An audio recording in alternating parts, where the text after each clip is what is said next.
Hello, everyone. This is Tom Fox back for another episode. And today you are in for a treat. And how do I know that? Because I'm in for a treat. I'm going to visit, and generally have a chat with Ed Parcaut. Ed interviewed me last week.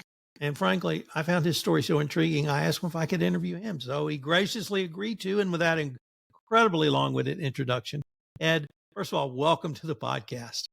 Thank you so much. First, I want to say my last name is Parcaut, which is okay because nobody gets it right. Never in my whole history of my life has anybody gotten it right, unless they're a French teacher. But yeah. So. As someone who used to live next to Louisiana, I should have known better. That's Parcaut. Okay. Yeah, that's okay. It was Parcaut up until I got in the Navy and started doing modeling and acting when I was in San Diego, and I changed it to the French one just because it sounded better. Very cool. I did the same with Fox, which you've obviously guessed. Ed, what really intrigued me about your story is you have used audio, and you've used it in a variety of formats, and you've used it to get your message out, to market yourself, to bring in customers and clients. So I really wanted to explore that journey for you. Could you tell us about when you initially got into audio? First, I sold by the phone for 18 years, and I didn't realize I had a deep voice until I put headphones on back in 2018. Because you never hear yourself. You only hear what you hear from the outside, from inside your head. You don't hear the voice. And I realized why I did so well by the phone for so long is because people didn't mind talking to me. In 2018, I've been in the mortgage industry, 19 years, 20 years. And a lady came to me and said, would you like to do local talk radio? And my first question was, do people listen to radio still? Because at the time, I only listened to my satellite music and stuff on my phone. I didn't listen to radio. And then I come to find out the talk radio is huge. More people listen to that station on a daily basis than anything else. They get between 51 to 71,000 listeners, which are pretty big for Modesto, California, where our population in Modesto is 230,000. So there's not a lot of people. So when they brought it to me, we worked it out. And so I've been on radio since 2018, still on it to this day. And when I first got on there, one of the things I thought about is, all right, I'm stuck on this market right here. How do I get it into other markets? How do I take that same radio show and put it somewhere else? And so I started uploading it as a podcast. That was in 2018, and I've been doing it ever since. And that was my first into podcasting, was just taking the radio show and bringing it over. Then I got into how do I do video, because we were in the studio, and at that time you couldn't do video in the studio, so you'd have to bring somebody in with cameras, and it was a lot of work, but we did it for about a year. Let's go back to the radio. What's the name of your radio show? It's on my hat, but it's called Real Estate Jerky. We give you something to chew on. And tell us what you talk about on Real Estate Jerky. We talk about, so it's about real estate and mortgage, that kind of stuff, but really we talk community. When I first started the radio show, my wife said, nobody wants to hear about real estate and mortgages all the time. And so we started bringing in community, bringing in other people into the thing. And then we talk a little bit about where the market is and what's going on. But pretty much the show is about everything else in our community. Who is your partner or co-host? I went through many of them just because it takes a unique individual to be able. If you know anything about radio, there's two types of people. There's a starter, and then I didn't understand all that until I got into the live stuff. And so my co-host is a local real estate agent who's been in the business even longer than me. I think he's been in the business 40 years. And we started doing a live Monday, Wednesday, and Friday before he came on radio, because I had a different co-host. She was actually the advertising person for the radio show, and she was pretty good. But it was coming to an end where that was changing, and he had just started doing the live with me on Monday, Wednesday, and Friday. We'd do an 8:30 live on LinkedIn, YouTube, and Facebook, and it was like effortlessly going back and forth and having the dialogue and joking and quick-witted and all that. It was just something you couldn't. It was perfect. And so I said, hey, do you want to try this on radio? And he's been on with me ever since. It's been almost a year now. And we get so many comments from people about listening to the show that we'll bring on a plumber, we'll bring somebody else on, and they're slammed afterwards because of all the business they get from the show. And everybody keeps saying you need to promote them. The problem is I get 50% of my business from the radio show. And I think that's a good thing with not having other people pay for my radio show. And now with having a real estate agent on there, there's this thing called RESPA. We have to split the cost. And so it's not that expensive like it used to be. When I first started, it was super expensive. And after 5 years, I just told them, if you're going to keep the prices like this, I'm quitting. And they actually dropped it to half. So what's it like for you in the community? Do people say, I recognize your voice? Do they call you by name? What happens when you're at the grocery store? So I'm in Rotary, and I'm the president of Rotary, my Rotary this year, Sunrise Rotary. And I was at an event up in like Stockton, which is a ways from me. And we were doing an installation dinner, and I talked to two people, and I said, he goes, I know who you are. You're the real estate jerky guy. And then somebody else goes, oh, that's who you are. And so people know who I am. They don't always state that to me. And it was funny because I've helped a lot of people with mortgages, and we got rid of this thing the other night, and the wife went to the husband, do you know who that is? That's the guy that, and it's funny because you're a celebrity to somebody. I don't care who you are. And the radio show, I just want to get the information out there. I want people to be educated. And that's why I started the show, was so many millennials saw their family lose their house during the Great Recession and thought, I never want to own a home. And I wanted to change that narrative. I wanted to educate them on why they should be owning a home and why it's so important. That's why we bring in financial planners, CPAs, accountants, you name it. We bring them in to talk about everything about that kind of stuff. How has doing a radio show improved you as a real estate agent or real estate in the business? I'm a mortgage guy. The other person is a real estate guy. So I'm the mortgage. I've been in mortgages since, I don't know, 91. And that's what, and so the radio for me has opened up doors for everything else. I was put into a documentary because they knew I had a radio show and I was a mortgage guy on a radio show. So they interviewed me. It was a documentary called Hacking Real Estate. First, it was called something else, but they changed it to Hacking Real Estate because everybody's into that word now, hacking. And it was put out there about how did people make money in real estate. It was everybody who made money over the last 5 years in real estate. How did they do it and everything? And they talked to me about, because I had made some statements about how come we're not going to have a bubble and certain things that were going on. And they wanted me to explain that. So I was in there they interviewed me for 2 hours, and they put an hour and a half of the video into the documentary. What's the difference in a mortgage broker and a real estate agent? A real estate agent only works on listing the property and selling the property. A mortgage broker handles the financing of the property. I'm the one that can tell you whether or not you can actually afford to buy that house. I'm the one that brings you back to reality. The real estate agent takes you out and gets you all hyped up to buy the house. I'm the one that says whether or not you can do it. And what I like about this side of it is I can help so many people understand that they can do it. And that's why I wrote my book that came out in February of this year, and it got Amazon bestseller in 2 categories called Financial Freedom, Building Personal Wealth Through Home Ownership. And the reason I wrote that book is there's only one of me, and I do it a different way than other people do it. And I qualify a different way, and I explain things a different way.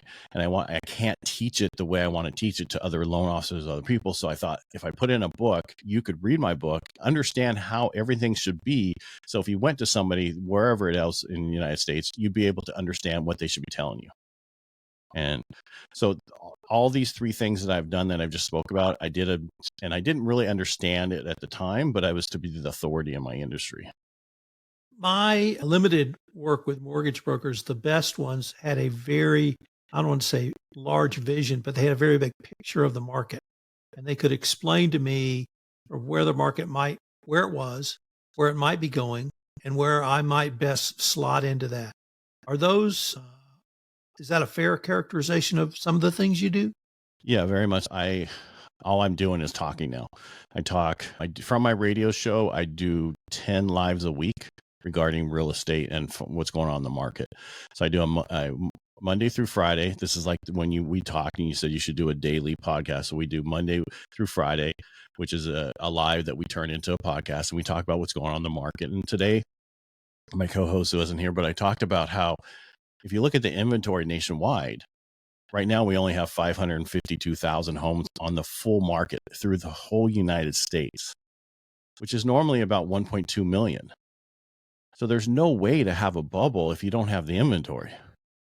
In 2008, our bubble was because we had 3.5 million properties on the market nationwide, not 552,000. So if you understand the numbers, if you understand what's going on, you can make educated decisions. And that's the most important thing. And that's why I do what I do. Why I put all that information out there to help people get educated so they can understand what's important and what's really, because everybody's afraid because interest rates are so high compared to what they're used to. I got into this industry at 9. We might be getting there again, but that's where I got into this industry. I've been buying houses since 1984. Yeah. I have seen them high. That's what I laughed to my wife about because she's only lived in America for 15 years. It can be very different, believe me. So I live near a town of 21,000 people. And real estate touches, I was trying to think through the number of topics it touches. And just while you were talking, I listed 10 or 15 in my head, maybe 20. Are you able to really talk about the breadth and scope of housing, employment, financing, taxes, schools, school choice, voting patterns? I mentioned hiring, employment, employers bringing in new employees, meaning do you have enough housing, cost of housing? Do you have the ability, or do you guys really touch on that broad a scope of issues? We touch on a lot of those issues. We talk about why, see, in our town, we used to build 1,000 homes a year. We're building 100 homes a year. There's one. So California is like the worst state to try to build anything. And it takes forever. And there's so much regulation. And that's why we're in the situation we're in. Places like Tampa, Florida is in a totally different situation. We just interviewed somebody from there last weekend on the radio show, and their market, they got a 3-month supply. Their median is 400. And then the next step is 800. But you can't have hospitality workers come to your town and buy a home for 400,000 when the average home right now, your median price point home, you have to make $115,000 to afford that home. And if I could even take it a step further, I got interested in either the coming conflict with China or the competition with China. It turns out that the U.S. lumber industry's number one customer is the country of China. And my question that I pose in a podcast is, what happens if you lose your biggest customer? How are you going to replace that? And my answer was, could we reshore that lumber and try to address the housing crisis for first-time family homeowners, for those hospitality workers, those teachers, those firefighters, those policemen who want to live in a Modesto, who want to live in a Kerrville, Texas, and want to live in a town and be a public servant in those towns?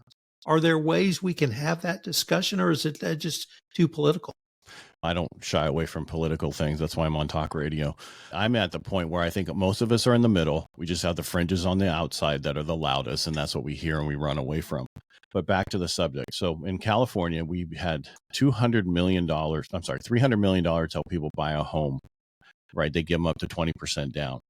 This was at a time where we had no inventory. So that that 300 million went in almost 8 days. And the problem was it went to $1 million homes because those are in LA and other places. So it only helped about 230 people in the whole, or couples in the whole state of California. I said, if you took that same money and help buy the cost of the land and the permits and everything down, you'd save about $100,000 to $125,000 on the home. Then if you take that same thing and build those houses in a factory, I don't know if you've seen this, but they're building houses in the factory. I'm not talking manufactured, which is most people think of mobile homes. I'm talking modular, where they build the whole house except for the last 10%, and they bring it out on site and put it together, because every house is a box. So they can build them 3 shifts a day, 7 days a week, or even 5 days a week, and put out a house every 6 weeks. The thing about it is it's perfect. There's no issues with it. You have a supervisor there every day checking to make sure everything's there. They can do it 20% cheaper. So if you do those 2 things, you've now just addressed the housing affordability for most areas. Because if the average home is 500,000, you just took $100,000 off of it. And another 125 off on the bottom side. Now that we're talking 300 to 350. Let me change the focus over to podcasting, as that's where we met. You talked about repurposing or reposting your live show as a podcast. How has the response been to you simply doing that? It's huge. I use a couple different softwares to do it now. And I had my first viral video for somebody who doesn't really post that much. I think it's still going. It's 735,000 people viewed that one video, which is big for me, because up until that point, it was only been 20,000, 30,000 views.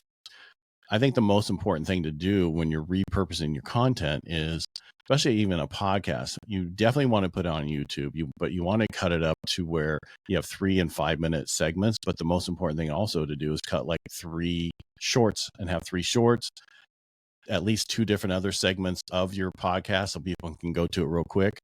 And I think doing those things, it'll change everything about your podcast. But the problem you run into is that's a lot of work for most people. And most people doing podcasting, you need to get somebody to help you do those things.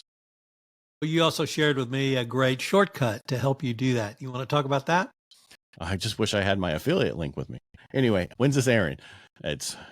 I can get the affiliate link up in time. No worries. All right. So I go get Opus Pro, .com. That's Opus Pro is the software that changed my life, where you drop your video in there and it will create probably 10 different little shorts, from 30. You can ask it to do 30 seconds, 60 to 90 seconds, 30 to 60 seconds. You can tell it what you want to do. You can put in the keywords you want it to focus on, and it will grab those clips. But now they even added B-roll. And I've been part of the beta testing for the B-roll, which has made a huge change. Because if you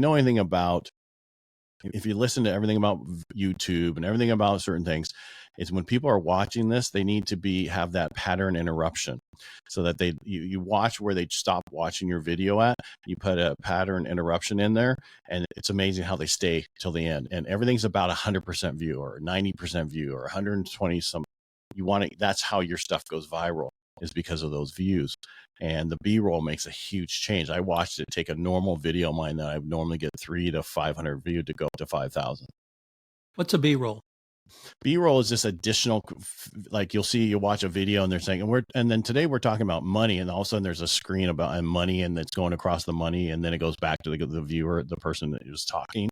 So it's that additional, it's what they do in movies. They come into a movie, it shows the town as they're talking into the movie. Same thing.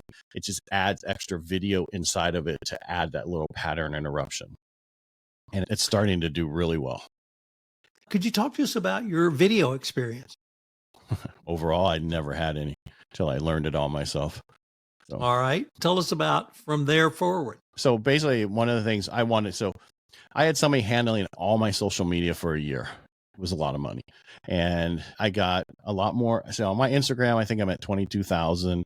My YouTube channel is about almost 13,000.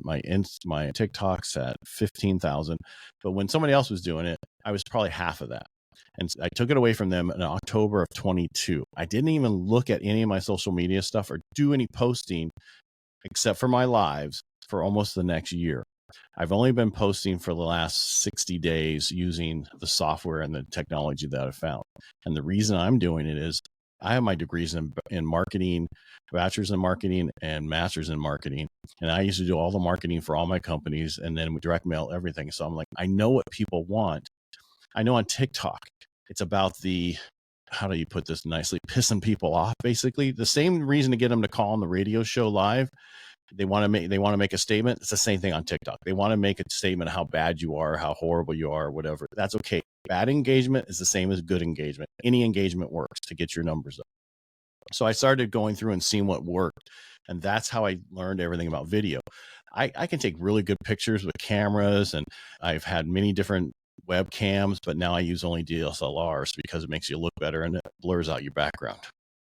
And then how did I answer your question? I'm sorry. I'm so used to being on your side, not on this side. So can you assess the difference between your audio and video, or is it really the quality of the shorts that's driving the engagement, whether it's audio or video? Yeah, it's the quality of the shorts. It's not the quality of video, because I think the more normal looking stuff does better than perfect stuff. It's just what are you explaining? And the one thing about that software that we were talking about, Opus Pro, is it'll come up with a unique phrase for the video that gets people's attention automatically. AI is driven ever since AI came out in November of last year, when it came with ChatGPT. And I was using it back then to create all the different stuff that I needed for descriptions and everything else before all this other software came out. And it's just the being able to get that stuff posted. There's only 24 hours in a day.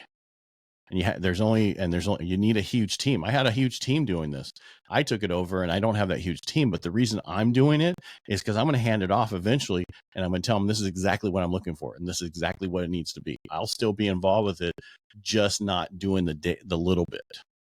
I hope I answered your question, but it's the most important thing is getting it out and getting the message out. What do you say to the small businessman about whether or not they should have a podcast? I think they should definitely have a podcast. And why is that? Because how are people going to find you? One thing I was told is I was the best kept secret. I worked with only so many agents and I did amazing for them, but I didn't do anything for other people. Nobody knew who I was. The radio changed that. The podcasting changed that.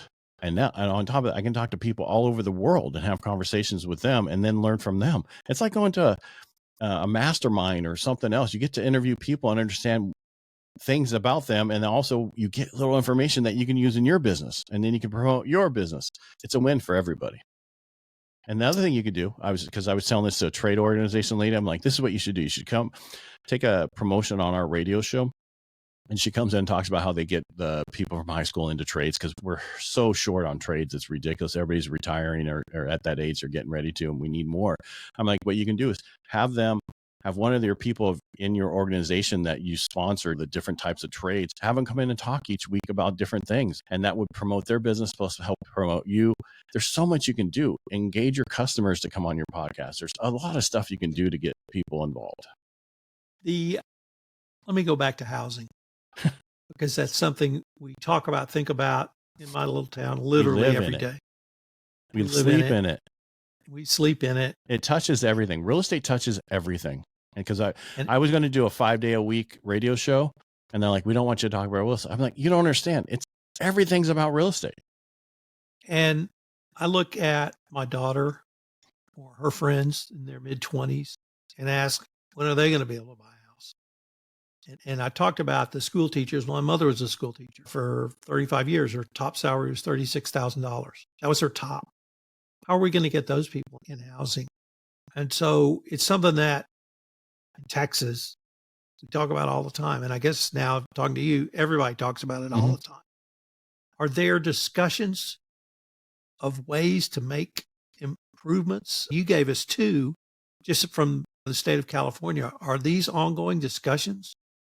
No, because the biggest problem right now is our rates are so high because we have a government who thinks spending is how you fix things and you keep spending, and you have a Fed trying to stop the inflation, but you can't have people if you're in a household and you have a husband and wife or whatever your makeup is, and you're both not on the budget, it doesn't work. Same thing here. We got the Fed trying to fix it and you got the government still spending. You can't fix this inflation issue with that happening.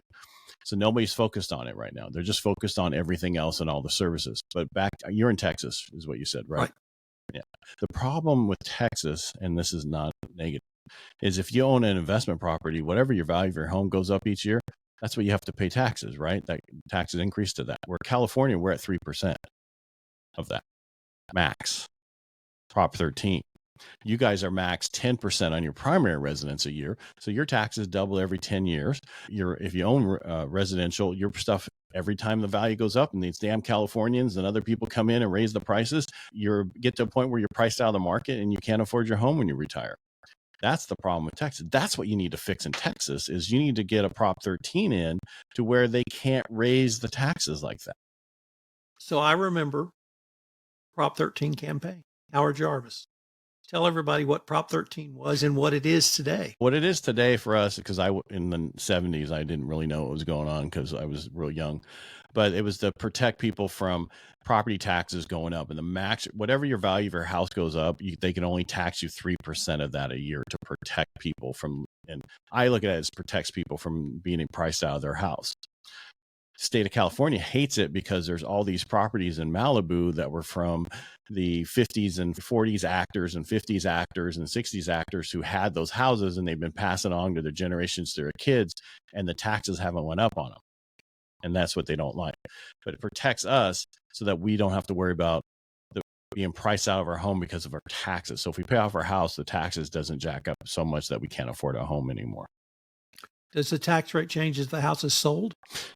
Through a trust, the tax base goes up, but the actual taxes do not.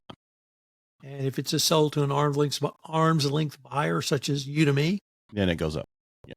The only time it goes up is if you sell it on the open market to somebody else. But if you transfer it through a trust through your family, it doesn't go up. But the basis goes up. So when they go to sell it, they don't have to pay taxes on it. Ed, you've told us about your book, your radio show. Where, if listeners wanted more information on you, your radio show, your services, your book, what would be the best place or places for them to go? I'm Ed Parcaut everywhere. That's Parcaut. So every social media is Ed Parcaut. My website's edparcaut.com, and it has all my information there. It has all my information on Instagram, TikTok, Twitter, or X, I guess now, and YouTube. I have all these different channels that have all the different videos, because that was one of the things I did, was nobody on any of the stuff. And then it was like, should I start? Just start. And then 2 years later, you're going to go, holy cow, I have 1,500 videos on there. I have this. There's so much. The daily show that you told me the other day that you definitely need to do a daily show. We started it almost 8 months ago, but we didn't start posting as a podcast up until 2 months ago. And you got 70 shows already because you do it 5 days a week. So it's important to do that. So if you're going to start a podcast, start a daily, like you say to do. And a lot of people are going to go, but I can't do that. Just make it 10 minutes. Ed, I wanted to thank you again for taking the time to come on the podcast with me. I greatly enjoyed being interviewed by you. I've greatly enjoyed visiting with you this is going to go up on several of my podcasts, and I hope we can continue this conversation. Anytime. Call me anytime. I'll be on here anytime you want me.